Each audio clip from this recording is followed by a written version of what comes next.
నిర్మల్ జిల్లా భైన్సా శివారులోని ఆలయంలో దోపిడి దొంగలు బీభత్సం సృష్టించారు. అర్ధరాత్రి టెంపుల్లోని హుండీని పగలగొట్టి విలువైన కానుకలు నగదును ఎత్తుకెళ్లారు. టెంపుల్లో చోరుని స్థానికులు పరిశీలించారు. ఘటనా స్థలికి చేరుకున్న పోలీసులు చోరీపై ఆరా తీస్తున్నారు.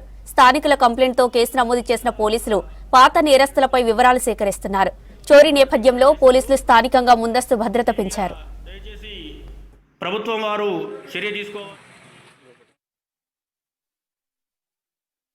మహారాష్ట్ర రోడ్డు మాంజ్రి గ్రామం వద్ద మన నాగదేవత గుడిలో దుండగులు హుండీ పగలగొట్టి విగ్రహాన్ని ధ్వంసం చేయడం జరిగింది.